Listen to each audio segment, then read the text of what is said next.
Hello friends, welcome to success Netra. और ये हमारा इकोनॉमिक्स का लेक्चर नंबर 27 रहने वाला है। इसमें हम देखेंगे एग्रीकल्चर प्रोड्यूस मार्केट कमेटी, यानी कि आपकी जो APMC कमेटी होती है उसके बारे में हम बात करेंगे। एक APMC का क्या है आपका, एक जैसे आप इसको बोल सकते हैं जो मंडी समिति होती है कृषि के क्षेत्र में, एग्रीकल्चर के क्षेत्र में, तो उसके बारे में हम बात करने वाले हैं। इसमें हम क्या क्या देखेंगे, सबसे पहले इसका बैकग्राउंड देखेंगे, हम इसका जो है बैकग्राउंड देखेंगे, इसका जो वर्क प्रोसेस है उसके बारे में हम जानेंगे। थर्ड हम जानेंगे जो आपका मॉडल APMC एक्ट है, यानी कि जो आपका APMC एक्ट है 2003 का, उसके बारे में हम बात जानेंगे। इसके हम जो पॉजिटिव साइड है वो देखेंगे और इसको लेकर जो इश्यू रहते हैं उसके बारे में हम डिस्कस करेंगे। अगर आप हमें फॉलो करना चाहते हैं यूट्यूब पर, इंस्टाग्राम, ट्विटर या टेलीग्राम पर, देन आप हमें @सक्सेस नेत्रा पर हमें फॉलो कर सकते हैं। हर जगह हमारा सेम हैंडल है। और अगर आपकी कोई क्वारी या सजेशन है हमारे लेक्चर के रिगार्डिंग, देन आप हमें मेल भी कर सकते हैं successnetra@gmail.com पर। आपकी जो सजेशंस हैं उनको कंसिडर किया जाएगा। तो चलिए देरी ना करते हुए शुरू करते हैं हमारा आज का lecture. Agriculture produce market committee, यानी कि इसको बोलते हैं मंडी उपज कृषि उपज मंडी समिति। ये क्या होती है? जो APMC है, a market board established by state government in order to eliminate exploitation incidences of farmers by intermediatory where they are forced to sell their produce at extremely low price. देखिए जो आपकी जो APMC है, यानी कि जो आपकी एग्रीकल्चर प्रोड्यूस मार्केट कमेटी है, जो आपकी मंडी उपज कृषि उपज मंडी समिति है, उसमें क्या होता है कि जो आपकी जो स्टेट गवर्नमेंट है, जो आपकी स्टेट गवर्नमेंट है उसके द्वारा इस्टेब्लिश की जाती है। स्टेट गवर्नमेंट क्यों उसको इस्टेब्लिश करती है? क्योंकि जो आपका देखेंगे जो आपकी एग्रीकल्चर है, देखिए तीन लिस्ट होते हैं हमारे पास में, एक आपकी यूनियन लिस्ट, एक आपकी स्टेट लिस्ट और एक आपकी कंकरेंट लिस्ट। और जो एग्रीकल्चर है, एग्रीकल्चर एक स्टेट लिस्ट का सब्जेक्ट है, यानी कि जो आपका एग्रीकल्चर है वो एक राज्य का सब्जेक्ट है। इसलिए जो APMC है आपकी जो स्टेट गवर्नमेंट्स है वो इस्टेब्लिश करती है। और इसके इस्टेब्लिश करने का इनका मेन रीज़न क्या है कि जो किसान हैं, जो आपके जो फार्मर्स हैं, फार्मर्स जो भी प्रोड्यूस करते हैं, जो भी अपने खेत में धान वगैरह जो भी उगाते हैं, तो जब ये इसको किसी भी क्षेत्र में मंडी वगैरह में बेचने के लिए जाते हैं तो वहाँ बहुत सारे बिचौलिए होते हैं। तो वो जो वे बिचौलिए हैं उनसे बचने के लिए कि जो ये बिचौलिए है किसानों का एक्सप्लॉइटेशन ना किया जाए इनके द्वारा, तो उससे बचने के लिए जो मंडी समिति है उसका गठन स्टेट गवर्नमेंट के द्वारा किया जाता है, यानी कि जो फार्मर्स हैं उनको इंटरमीडिएटरी से बचाने के लिए। और जो ये बिचौलिए होते हैं क्या करते हैं, ये किसानों क्या करते हैं कि इनका जो प्रोड्यूस है, इन्होंने जो भी फसल उगाई है उसको एक्सट्रीमली लो प्राइस पर बेचने के लिए कहीं ना कहीं ये फोर्स कर देते हैं। तो ये हो गया। सेकंड आपका हो गया जो प्रोड्यूस है, इसके अंदर काम कैसे करते हैं कि जो किसानों के जो प्रोड्यूस है वे मार्केट के अंदर लाए जाते हैं। मार्केट के अंदर लाए जाने के बाद में मतलब ये है कि उनको ऑक्शन के थ्रू उनको सेल किया। ऑक्शन मतलब कि आपका जो है आपका एक तरह से नीलामे के थ्रू उनको सेल किया जाता है। और जो APMC होती है, यानी कि जो आपकी मंडी समिति है उसका वो इंश्योर करती है कि जो किसान है उनको उनकी जो कमोडिटी है, उन्होंने जो भी फसल उगाई है उसका एक अच्छा प्राइस और एक टाइमली उनको प्राइस मिल सके। और ये हेल्प करती है आपको जो मार्केट की एफिशिएंसी है उसको इंक्रीज करने के लिए, और आपके जो प्रोटेक्ट करने के लिए प्रोड्यूसर और ये जो सेलर्स के इंटरेस्ट है, यानी कि चाहे कोई फार्मर्स हो, चाहे कोई मंडी के अंदर बैठा हुआ कोई विक्रेता हो, तो उन सबके जो इंटरेस्ट है उनको ये कहीं ना कहीं प्रोटेक्ट करके रखती है। और ये कहीं ना कहीं जो आपके प्राइस के अंदर जो कमोडिटी प्राइस है, जो आपकी जो खाद्य वस्तुएं हैं उनके जो प्राइस है उनके अंदर जो फ्लक्चुएशंस होता है उनको भी कंट्रोल करने में ये कहीं ना कहीं एक अपना मेन रोल प्ले करती है। होपफुली आपको समझ में आ गया होगा कि जो APMC है वो क्या होती है और इसका जो मेन वर्क है, इसको इस्टेब्लिश करने के पीछे जो चीज़ें थी वो क्या थी। एक आपका जो इसके अंदर जो आप किसानों को जो भी किसान अपना प्रोड्यूस लेके आते हैं उनको ऑक्शन थ्रू सेल करते हैं, उनको टाइमली पेमेंट और उनका अच्छा प्राइस मिल सके इसको इंश्योर करती है। मार्केट की एफिशिएंसी को बना के रखती है, और जो आपके प्रोड्यूसर और जो आपके सेलर्स हैं दोनों के इंटरेस्ट को बना के रखती है, और आपके जो प्राइस का फ्लक्चुएशन है उनको भी कहीं ना कहीं कंट्रोल करने में हेल्प करती है। देन सेम मैंने यहाँ पे आपके लिए हिंदी में भी रख दिया है। अब हम देख लेते हैं कि मॉडल APMC एक्ट क्या है। जो मॉडल APMC एक्ट है ये आपका 2003 के अंदर में आया था, और it was the first attempt by government of India to bring reform in agriculture market. यानी कि जो ये गवर्नमेंट ऑफ इंडिया है, गवर्नमेंट ऑफ इंडिया का ये फर्स्ट जो इनिशिएटिव था, पहला अटेम्प्ट था एग्रीकल्चर रिफॉर्म को लेकर। और इसमें क्या है, जो मॉडल APMC एक्ट 2003 ये गवर्नमेंट ऑफ इंडिया के द्वारा इंट्रोड्यूस किया गया था। इसके कुछ इंपॉर्टेंट प्रोविजंस थे, वो प्रोविजंस क्या थे इसमें? पहला प्रोविजन था setting up special market for specified agriculture community. मतलब अगर कोई कम्युनिटी है, यानी कि आपका जैसे है आपका गेहूँ हो गया और चावल हो गया, यानी कोई स्पेशल कम्युनिटी को लेके उनको उनके लिए एक स्पेशल जो मार्केट है वो इन्होंने सेटअप करने के लिए इसमें प्रोविजन रखा था। Direct sale farm produce by farmers to contact farming sponsor, यानी कि बिचौलियों के हटा के जो भी इंसान जो कॉन्टैक्ट फार्मिंग के जो भी स्पॉन्सर थे उनको अपना जो प्रोड्यूस है वो आपका डायरेक्ट यहाँ पे जाके सेल कर सकता था।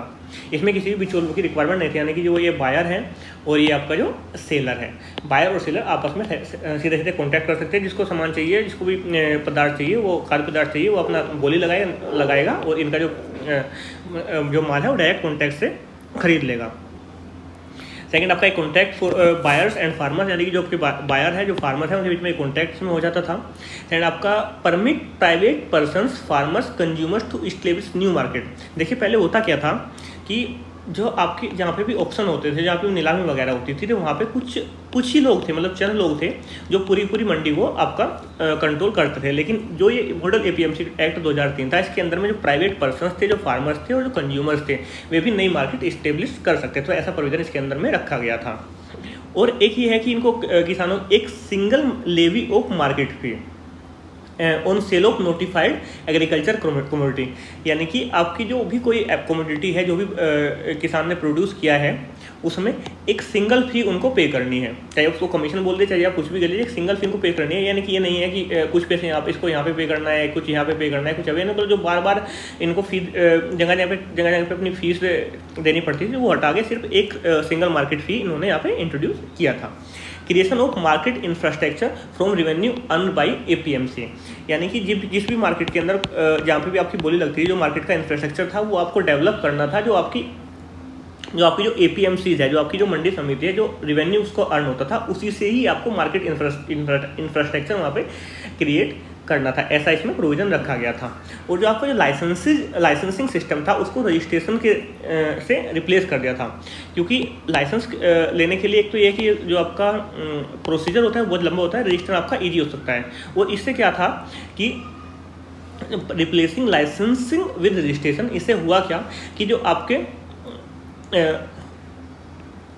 तो ऑपरेट इन इससे जो एक इंसान था जिसके पास में रजिस्ट्रेशन था, वो सिंपल अगर उसको किसी एक मंडी के अंदर यहाँ पे काम कर रहा है, ये एक ए मंडी के अंदर में ये काम कर रहा है, तो इसको बी मंडी के अंदर भी काम करना है, तो ये आराम से जाके यहाँ पे काम करता है। लेकिन अगर जब लाइसेंसिंग सिस्टम होता था तो उसको क्या करना होता कि हर एक मंडी के लिए आपको हर एक जहाँ पे भी उसको काम करना है, मतलब ए के लिए अलग लाइसेंस, बी के लिए अलग लाइसेंस, सी के लिए अलग लाइसेंस, तो ऐसे कुछ करने की रिक्वायरमेंट नहीं इसमें यहाँ पे अब नहीं पड़ती थी। ए में उसने अपना रजिस्ट्रेशन कराया, ए में काम कर लेगा, बी में रजिस्ट्रेशन कराया, बी में कर लेगा, सी में रजिस्ट्रेशन कराया, सी में अपना काम कर सकता है अपना आराम से जाके। तो ये आपका था आपका मॉडल एपीएमसी एक्ट। सेम मैंने इसके प्रोविजन यहाँ पे आपके लिए हिंदी में भी टाइप कर दिए हैं। अब देख लेते हैं जो आपके जो एपीएमसी एक्ट 2003 था, इसके पॉजिटिव इंपैक्ट देखने को क्या मिले। सबसे पहला कि जो इससे जो ट्रांसपेरेंसी है वो इसने इंश्योर की, जो कि जो भी मार्केट के अंदर जो ट्रांजेक्शन्स होती थी और जो प्राइसिंग सिस्टम था मार्केट का, उसके बेस में ट्रांसपेरेंसी कहीं पे आएगी। जो आपका जो किसान था, ठीक है, एक तो सिंगल लेवी फीस आ गई आपकी कि एक ही फीस उसको पे करनी है। ये किसान है, इसका 100 रुपये कम्युनिटी इसने इसको बेचनी है, इसने 2 रुपये इसने फीस दी, तो टोटल 102 रुपये इसको पे करना है। मान के लिए कि 110 रुपये के अंदर इन्होंने खरीदा, तो जो 8 रुपये है वो सीधा इनका जो 102 पे इसने खरीद लिया किसी भी बायर ने, वो 110 पे आगे सेल कर दिया, तो 8 रुपये का जो होगा आपका जो एपीएमसी है उनका कहीं ना कहीं रिवेन्यू, जो आपका ये 2 रुपये इसका सेलिंग फी का जो आपका ये रिवेन्यू हो गया और एपीएमसी का, और जो 8 रुपये प्रॉफिट हो गया आपका बायर का। तो एक ट्रांसपेरेंसी आ गई, कितना आपकी जो मंडी समिति के लोग हैं, जो उसके चेयरमैन वगैरह हैं, कितने लोग वो कमा रहे हैं, कितना फार्मर को मिल रहा है, वो सब एक ट्रांसपेरेंसी वहाँ पर आ गई। और इसने एक इंश्योर किया, क्योंकि जो यहाँ पे जो भी फार्म प्रोड्यूस था उसको ऑक्शन यानी कि नीलामी के थ्रू सेल किया जाता था, उनको सेम डे उसका पेमेंट हो जाता था, मतलब सेम डे पेमेंट इसने इंश्योर किया। Promoting agriculture processing which increase the value of produce, इससे क्या होगा कि एग्रीकल्चर की जो प्रोसेसिंग है वो भी इससे प्रोमोट होती है। एग्रीकल्चर प्रोसेसिंग से आप क्या समझते हैं, आप ऐसे मान लीजिए, एक एग्जाम्पल के थ्रू आपको समझा रहा हूँ, कोई ब्रेड बनाने वाली कंपनी है, तो ब्रेड को क्या चाहिए, ब्रेड को चाहिए आपको गेहूँ चाहिए, आटा चाहिए। तो आटे के लिए इसके पास में 2 ऑप्शन है, एक तो ये है कि घर घर एक किसान के पास जाके बाई करें, और दूसरा क्या है कि इनको पता है कि भाई ये गेहूँ की मंडी है, यहाँ से जाके इसको जितना भी गेहूँ चाहिए वो मिल जाता है, तो ये यहाँ से बाई करें। तो सिंपल क्या करेगी, इनको एक किसान के पास जाने से बेहतर है कि ये सीधा मंडी में जाके वहाँ से गेहूँ उठा ले। तो इससे क्या है कि जो प्रोड्यूस है उसकी वैल्यू भी बढ़ जाती है। तो एग्रीकल्चर की जो एग्रीकल्चर जो की जो प्रोसेसिंग थी एग्रीकल्चर प्रोडक्ट की, वो भी इसने इंश्योर किया, उसको प्रमोट किया। और एक चीज़ है making the availability and dates public on which agriculture produce is brought to market. देखिए इससे क्या पहले क्या होता है कि मतलब किसान क्या करे, किसान ने अपना फार्म जो भी प्रोड्यूस है वो उगा लिया। अब ये रोज़ उसको बेचने जाते थे कि आज बेचने गए, आज मतलब इसके पास में 10 किलो मान के इसने 100 किलो इसने प्रोड्यूस किया, पता लगा 2 किलो आज इसका सेल हो गया, 4 किलो आज सेल हो गया, 3 किलो आज सेल हो गया। तो ऐसे करके इसको बहुत लंबे समय तक परेशान रहना पड़ा। लेकिन अब क्या होगी कि जो मार्केट जो APMC थे, जो मंडी समिति थी, वो पहले ही जो डेट्स है जो आपकी पब्लिक करते थे कि इस दिन हम क्या कमोडिटी खरीदेंगे। तो किसानों को क्या है कि अपना 100 kg इसके पास में है, 100 का 100 kg अपना लेके जाए और उस दिन इसका सेल हो जाएगा। तो इसलिए बार बार इनको भटकने की रिक्वायरमेंट नहीं पड़ेगी। और जो एक पब्लिक प्राइवेट पार्टनरशिप है, यानी कि एक PPP मॉडल होता है आपका, इसको सरकारी और निजी सह अस्तित्व मॉडल भी बोला जाता है। तो इसको भी इसने कहीं ना कहीं प्रमोट किया कि इसमें जो पब्लिक प्राइवेट पार्टनरशिप क्या होता है, जो गवर्नमेंट है और जो पब्लिक सेक्टर और ये प्राइवेट सेक्टर है, दोनों मिलकर एक साथ में कार्य करते हैं। तो वो भी इसने इंश्योर किया। तो ये कुछ पॉजिटिव इम्पैक्ट थे APMC के, पॉजिटिव इम्पैक्ट थे कुछ APMC के। सेम मैंने आपके लिए यहाँ पे भी हिंदी में भी टाइप कर दिया है।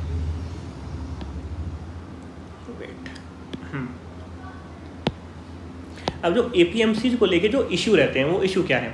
एक तो इसमें देखने के लिए को पड़ जाता है कि जो मोनोपोली है वो APMC की मोनोपोली यहाँ पे हो जाती है। यानी कि जितने भी जहाँ पे भी जो कमोडिटीज़ हैं उनकी जो बाइंग और जो आपकी सेलिंग होती है, तो कहीं ना कहीं उस पर APMC की जो है मोनोपोली हो जाती है। उससे क्या होगा कि मान के लिए कोई किसान है, ठीक है, कोई किसान है और ये आपका कोई बायर है। इस बायर को इस किसान की कमोडिटी चाहिए, तो ये ऐसा नहीं है कि सीधे सीधे इस बायर से जाके किसान से जाके परचेज कर लिया। इसको कहीं ना कहीं APMC यानी कि मंडी समिति के थ्रू इसको जाना पड़ेगा। तो उससे क्या होगा कि एक तो जो फार्मर्स हैं, फार्मर को अच्छे कस्टमर नहीं मिल पाते हैं, और दूसरे जो कंज्यूमर्स हैं उनको ओरिजिनल सप्लाई नहीं मिल पाती है। इनके बीच में कहीं ना कहीं जो APMC है एक बिचौलिए के रूप में कार्य करती है एक तो। और सबसे बड़ी बात है कि जहाँ पे भी आपकी मोनोपोली हो जाएगी किसी भी चीज़ पे, तो वहाँ पे कहीं ना कहीं जो आपके कंज्यूमर्स होते हैं और आपके जो प्रोड्यूसर होते हैं, दोनों के जो राइट्स हैं उनका एक्सप्लोरेशन होना शुरू हो जाता है। तो एक इसकी मोनोपोली वाली बात आ जाती है। सेकंड क्या है, आपकी जो फार्मर्स हैं, वैसे तो प्रोविज़न है कि कोई भी आम इंसान है, कोई भी प्राइवेट इंसान है, या फिर कोई भी फार्मर्स है, कोई भी इंसान जाके जो आपका मंडी के अंदर में जाके अपना सदस्य बन के और वहाँ पे बाइंग एंड सेलिंग कर सकता है। लेकिन क्या है कि वहाँ पे जो लाइसेंसिंग और जो रजिस्ट्रेशन फीस है वो बहुत हाई है।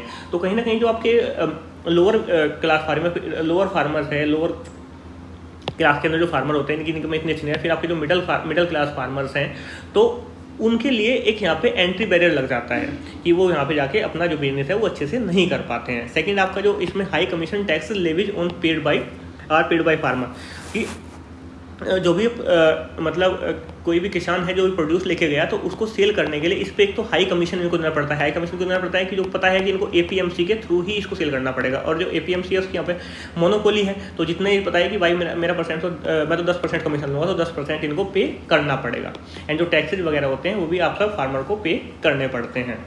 और कई बार क्या होता है कि जो APMC है, क्योंकि वहाँ पे उनकी मोनोपोली होती है, वो सब आपके जो एजेंट्स वगैरह सब उनके होते हैं, तो जो फार्मर्स होते हैं उनकी पेमेंट भी ब्लॉक कर दी जाती है कि उनको जो वैसे तो ये है कि सेम डे उनको पेमेंट मिलना चाहिए, लेकिन कुछ रीजन उसको बता देंगे कि आज ये नहीं हुआ, कुछ ना कुछ बहाना मारे, कई बार उनकी पेमेंट्स है वो भी ब्लॉक कर दी जाती है। और कई बार ये भी देखने को मिला है कि जो फार्मर के प्रोड्यूस है उनको बिना पेमेंट स्लिप के बाई कर लिया जाता है, कि उनको प्रॉपर स्लिप नहीं दी जाती है। और जब स्लिप नहीं दी जाएगी तो कहीं ना कहीं आप जो है इसमें जो ट्रांसपेरेंसी है उसकी भी बात आती है। और आपका कैटलाइजेशन होता है। कैटलाइजेशन का मतलब क्या है, यहाँ पे ये भी बहुत एक मेन इशू है APMC का, कि सबसे पहली बात तो हाई लाइसेंसिंग एंड जो रजिस्ट्रेशन फीस है, ये चीज़ यहाँ पे देखने को मिले। तो इससे क्या है कि एक एंट्री बैरियर जाता है, हर एक इंसान यहाँ पे जाके आपका काम नहीं कर सकता। तो जो APMC है, APMC के अंदर में कुछ एजेंट्स रहते हैं जो मतलब वही आपकी बिड लगाते हैं, वो भी आपकी जो निज़ाम के अंदर जो बोली है वही बोली लगाते हैं। तो वो क्या करते हैं, वो मैनिपुलेशन कर देते हैं बॉडी का। वो सेल्स के दौरान भी मैनिपुलेशन कर देते हैं, और आपका जो परचेज होता है उसके दौरान भी मैनिपुलेशन कर देते हैं। सेल्स में कैसे मैनिपुलेशन करते हैं, मान लीजिए कि किसान है, ये अपना 100 किलो कोई भी अनाज लेके आया, इन्होंने बोल दिया कि भाई हमको 1700 रुपये पर कुंटल से ऊपर लेना ही नहीं है, तो ये क्या करेंगे सब लोग मिलके कि 1700 से ऊपर कोई भी बोली नहीं लगाएगा। भले ही उस टाइम जो हो सकता है कि उसका अगर उसको अच्छी बोली मिले 2000 रुपये पर कुंटल भी बिक सकता है, लेकिन इन्होंने कर दिया कि भाई 1700 से ऊपर कोई बोली नहीं लगाएगा। और जब आपकी आएगी सेल्स की बात, जो उन्होंने परचेज कर लिया, तो उसमें हो गया कि कोई भी है जो 1700 से नीचे बोली नहीं लगाया, तो कहीं ना कहीं मैनिपुलेशन हो जाता है। एक फ्री मार्केट जो वाला जो कंसेप्ट होता है वो कहीं ना कहीं इसमें हर्ट होता है। तो ये कुछ APMC को लेके इशू थे। तो देन सेम मैंने यहाँ पे आपके लिए हिंदी में भी टाइप कर दिया है। एंड